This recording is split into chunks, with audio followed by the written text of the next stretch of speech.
Oke, Assalamualaikum warahmatullahi wabarakatuh. Pada video kali ini kita akan membahas tentang proses termodinamika.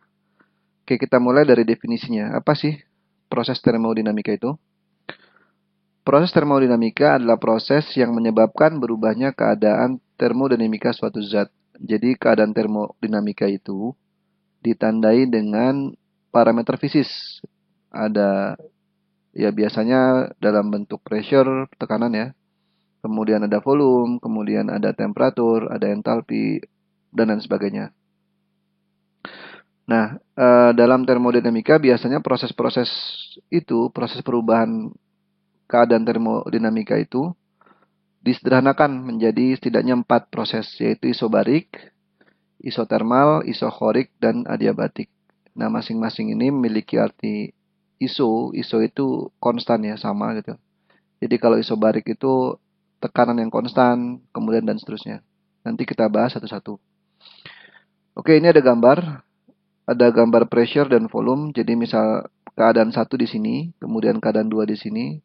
Kalau sistem tersebut mengalami perubahan dari satu ke dua, yaitu mengalami satu proses termodinamika. Di sini dinamakan proses A. Sebaliknya dari 2 ke satu juga sebuah proses termodinamika dan di sini dinamakan proses B. Dan begitu seterusnya. Oke, kita langsung ke isobarik ya. Isobarik itu apa? Isobarik itu adalah proses dengan tekanan konstan. Maksudnya apa? Jadi pada saat dia berubah keadaan termodinamikanya, misal berubah volumenya atau berubah temperaturnya gitu. Tapi dia pressure-nya nggak berubah gitu. Tekanan tidak berubah. Jadi kalau digambarkan seperti ini, jadi walaupun volumenya berubah tapi tekanannya tetap konstan gitu. Ini dalam gambar grafik. Kalau dalam contoh kasus biasanya proses isobarik itu digambarkan dengan sebuah piston silinder. Jadi kalau di sini ada piston yang bulat ini ya, yang apa? Lingkaran ini. Kemudian di bawahnya ada gas gitu ya. Kalau misalnya kita panaskan, ini nanti memuai ya ke atas, dia volumenya bertambah, tapi diasumsikan tekanannya konstan gitu. Sebenarnya karena dia didorong oleh tekanan, tapi untuk mengkompensasi agar tekanan konstan, maka volumenya diperbesar. Maka dia bergerak ke atas. Ya seperti itu biasanya digambarkannya dengan dengan sistem piston silinder seperti ini. Nah, bagaimana cara menghitung proses-proses termodinamika itu kan nantinya akan dianalisis gitu ya. Berapa kerjanya, berapa energi dalam perubahan energi dalamnya, berapa kalori yang dibutuhkan. Nah, proses-proses tersebut biasanya kita hitung dengan hukum termodinamika pertama. Nah, untuk isobarik, sebelumnya kita tahu bahwa hukum termodinamika pertama kan berbunyi seperti ini ya, bahwa Q sama dengan delta U plus W. W-nya itu adalah kerja, delta U-nya adalah perubahan energi dalam, dan Q-nya itu kalornya. Nah, kalau dalam isobarik, W-nya itu kita hitung dengan ya ini rumus awalnya. Definisinya W itu adalah integral PDV. Karena tekanan konstan, berarti kita bisa turunkan jadinya P dikali delta V gitu. Oke, ini ada contoh soal. Kita akan coba kerjakan agar lebih mudah memahami konsep isobarik dan dalam termodinamika ini. Oke, ini sudah saya kopikan soalnya. Jadi mari kita kerjakan ya. Ini saya ganti dulu jadi pen ya. Dan saya tebalkan dulu. Oke, ada. Jadi sebuah sistem silinder mengalami proses isobarik pada tekanan 200 kilopascal. Oke, saya tuliskan dulu ya. Tekanannya adalah 200 kilopascal. Pada keadaan awal, volume sistem adalah 10 cc. Jadi saya tulis di VI ya, inisial, yaitu 10 cm kubik. Atau kalau kita rubah menjadi meter kubik kan 10 dikali 10 pangkat minus 6 ya, meter kubik. Lalu volume finalnya adalah 10 kali awalnya, 10 kali VI. Berarti kan ini 10 dikali 10 kali 10 pangkat minus 6 meter kubik. Atau ini 100 dikali 10 pangkat minus 6 meter kubik. Nah, perubahan energi dalamnya adalah 3 joule. Dikasih tahu lagi bahwa perubahan energi dalamnya adalah 3 Joule. Yang ditanya adalah berapa kerja sistem, kemudian kalor yang dibutuhkan untuk proses ini. Ya udah, untuk kerja sistem kita kan bisa hitung bahwa W itu integral PdV ya. Ini rumus awalnya ya, integral PdV. Karena isobarik maka kita bisa langsung tulis saja P dikali delta V atau P dikali V final dikurangin V inisial. Udah, kita langsung hitung aja ini karena dalam dalam joule saya rubah aja nih jadi 200.000 pascal ya. Jadi tekannya kan 200.000 pascal dikali VF. V finalnya 100 kali 10 pangkat minus 6 dikurang VI 10 dikali 10 pangkat minus 6. Nah, ini kalau kita kalikan ini kan 2 kali 10 pangkat 5 ya. Dan ini adalah 90 ya, dikali 10 pangkat minus 6. Nah, artinya berapa nih? Ini 180 dikali 10 pangkat min 1 ya. Ini kan dikali ya, jadinya 18 Joule. Nah, ini kerjanya. Jadi A, yang nomor A jawabannya 18 Joule. Lalu yang B gimana? Yang B itu kalor yang dibutuhkan untuk proses ini. Ya udah, kan kalor itu kan kalau dalam hukum termodinamika pertama kan Q sama dengan delta U ditambah W. Delta U-nya berapa? Ini ada perubahan energi dalam pada proses ini adalah 3 Joule. Ini positif ya. Ditambah W, W-nya 18. Artinya kalor yang dibutuhkan adalah 21 Joule. Oke, gitu. Ini untuk yang isobarik. Yuk kita kembali ke slide ya. Oke. Nah, yang ini sekarang udah ya, isobarik udah. Kemudian kita lanjut ke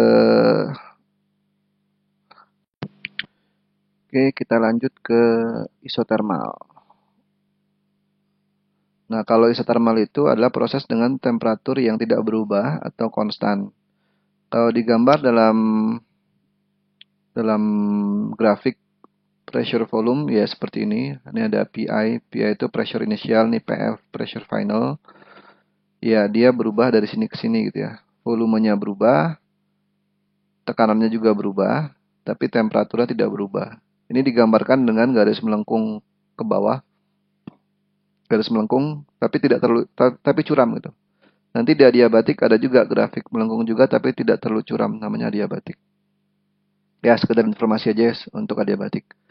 Nah, penggambaran prosesnya seperti apa bisa kita lihat di gambar ini. Jadi ada piston silinder juga, kemudian ini ada massa.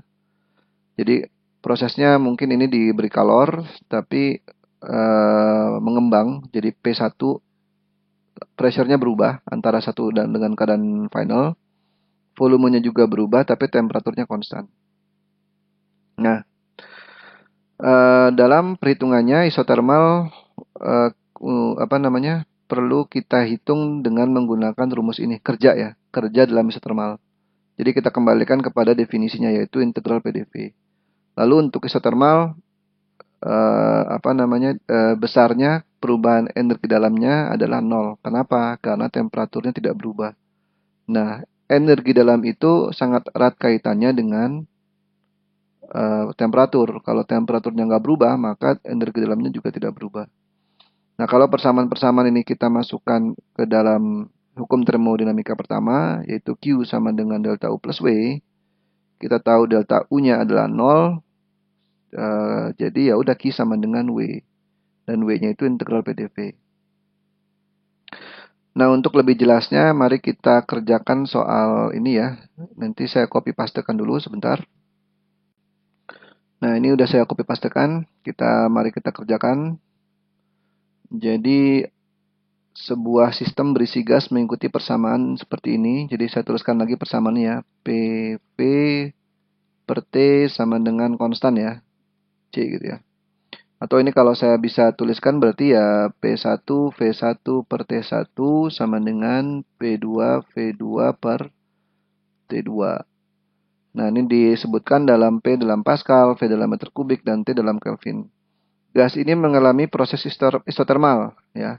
Diketahui bahwa T-nya berarti karena isotermal kan berarti T inisial sama dengan T final sama dengan 57 derajat Celcius atau 330 Kelvin. Ini karena kenapa saya harus rubah ke Kelvin karena T dalam persamaan ini adalah dalam Kelvin. Lalu volume awalnya 10 cc, volume awal VI sama dengan 10 cc atau 10 kali 10 pangkat minus 6 meter kubik. Kemudian V finalnya volume akhirnya sebesar 10 kali lipat dari volume awal, berarti 100 ya. Kali 10 pangkat minus 6 meter kubik. Lalu tekanan awalnya, ya di sini PI ya, PI sama dengan volume awalnya 10 cc dengan tekanan kilopascal, berarti ini 100 kilopascal atau 10 pangkat 5 ya, 100.000 pascal. Nah, yang ditanya adalah pertama, berapa kerjanya? Oke, mari kita kerjakan berapa kerjanya. Nah, W itu kan sama dengan integral P dV.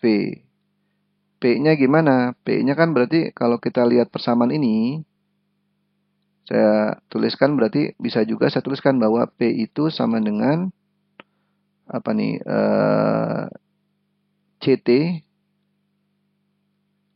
CT per V ya. Benar ya? P itu sama dengan CT per V. Nah, P ini kita masukkan ke sini. Jadi integral CT per V dV. Nah, permasalahannya adalah T-nya kan konstan nih. V berubah. Tapi C-nya kita belum tahu. Nah, kita cari C-nya dulu di sini. Di sini ya saya teruskan di sini. Jadi saya kasih batas di sini. Kan kita tahu bahwa P, V per T sama dengan C-nya kan konstan. C konstan ya. Maka yang paling gampang adalah karena yang kita tahu adalah inisial kan. T-nya ada, V-nya ada, P-nya ada. Jadi ya C itu sama dengan P1 PI VI dibagi TI. Jadi kalau saya hitung berarti PI-nya berapa? PI-nya 10 pangkat 5. VI-nya ini 10 kali 10 pangkat minus 6 dibagi TI 330. Berarti C-nya berapa? Jadi C-nya adalah 0,003 ya. 303 sih. Jadi kita bulatkan saja jadinya C-nya 0,003. Nah, ini kalau saya masukkan berarti kan ini integral 0,003 dikali T. T-nya adalah berapa? 330. Kan konstan kan?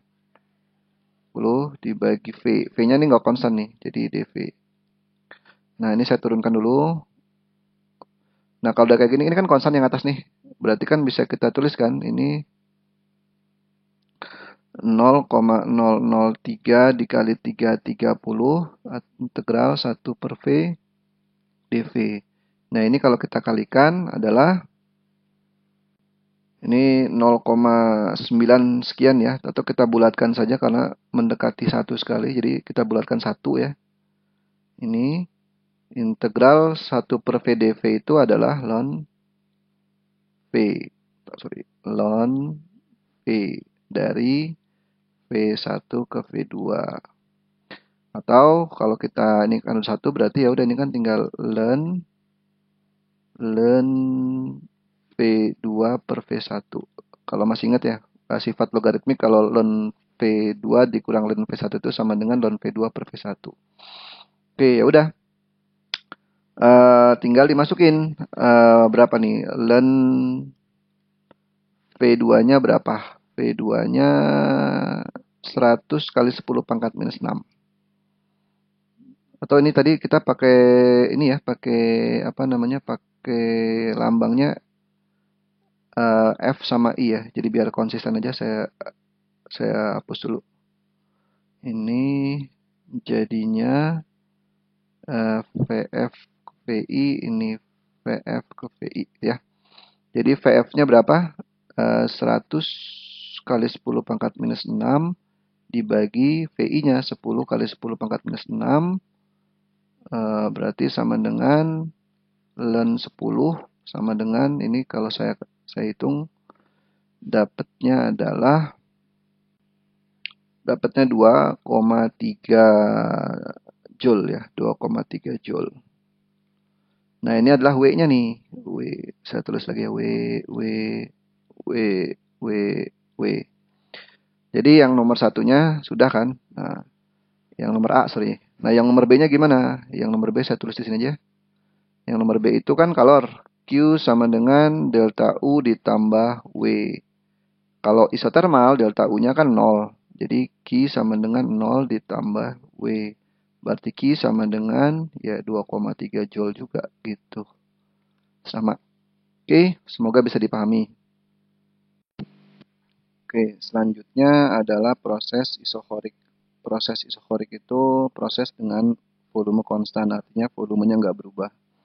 Biasanya ini digambarkan di proses dalam suatu tangki yang kokoh ya. Kalau tangki itu kan biasanya volumenya nggak berubah. Nah, kalau proses volume konstan, kerjanya bagaimana? Kerjanya ya nol. Kenapa?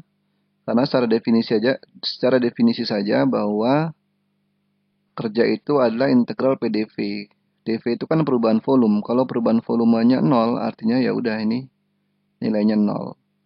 Nah, kalau ini kita masukkan ke hukum termodinamika pertama, maka jadinya seperti ini. Kan sama ya, Q sama dengan delta U plus W. Karena W-nya 0, maka Q-nya sama dengan delta U.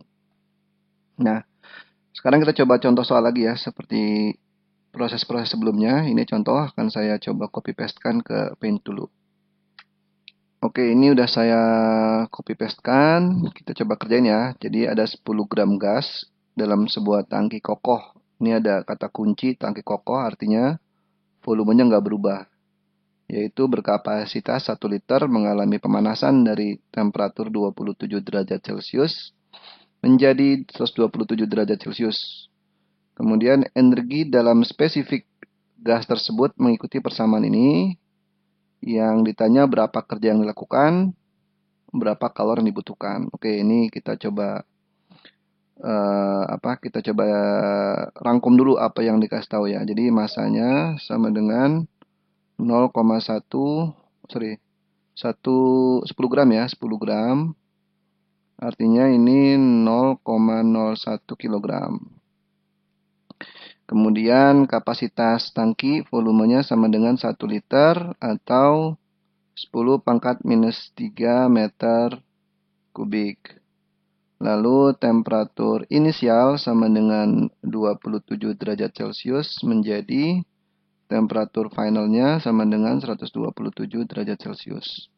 Kemudian kita dikasih tahu juga bahwa energi dalam spesifiknya atau U-nya itu mengikuti persamaan 0,4305 dikali T. Tapi kita perlu hati-hati karena ini dalam satuan kilojoule per kilogram dan T-nya dalam Kelvin. Artinya ini harus kita rubah juga nih. Ini berarti 300 Kelvin ya. Yang ini TF-nya berarti 400 Kelvin. Oke. Sekarang yang ditanya A, berapa kerja yang dilakukan oleh sistem? Kerja yang dilakukan ya pasti berapa? 0. Kenapa 0? Karena dV-nya saja 0. Nah, sekarang yang B. Berapa kalori yang dibutuhkan untuk proses ini? Q sama dengan delta U ditambah W. Kita tahu W-nya kan sama dengan 0. Maka Q-nya itu sama dengan delta U. Nah, cari delta U-nya gimana? Kita pakai persamaan ini gitu. Nah, berarti delta U spesifik itu kita tulis di sini aja. Gini. Kalau perubahan energi dalam spesifik berarti kan U2 dikurang U1 gitu ya. Kalau misalnya perubahan energi secara absolutnya berarti U2 dikurang U1 dikali masanya. Oke. Sekarang U2 berapa? Kita cari nih. U2 sama dengan 0,4305 dikali dengan T. Oh, ini saya lupa pakai final aja ya. Saya lupa lagi. Ini saya hapus dulu. Ini saya ganti F dan I saja. Jadi kan yang ditanya perubahan energi dalam. Berarti ini UEF dikurang UI, di sini UF dikurang UI. Nah, ini berarti T final gitu ya. Ini juga sama UF-nya ya. Oke, ini final. Kalau kita hitung berarti 0,4305 dikali TF 400. Berapa ini? Kalau kita hitung jadinya ini 400 sorry 172,2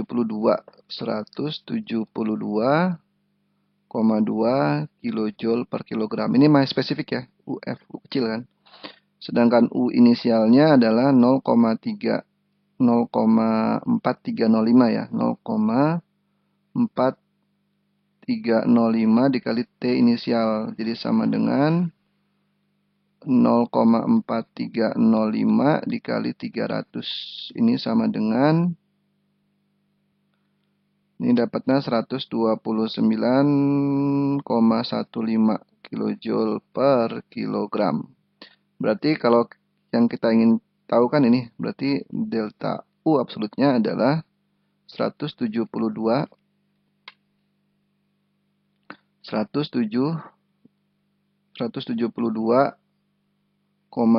dikurangin 129,15 dikali dengan masanya. Masanya adalah 0,01 kg. Jadi ini sama dengan 0,4305 ya, sama ya, 4305 sorry 05, tapi ini udah kilojoule bukan joule lagi ya. Ya udah, karena delta U-nya udah diketahui ya berarti Q-nya kan sama gitu. Kan Q-nya sama dengan 0,4305 kilojoule. Dah. Ini pembahasan tentang proses termodinamika. Kita balik lagi ke slide ya. Oke, ini proses termodinamika udah kita bahas ya 3. Nanti yang adiabatik kita akan bahas di lain kesempatan. Oke.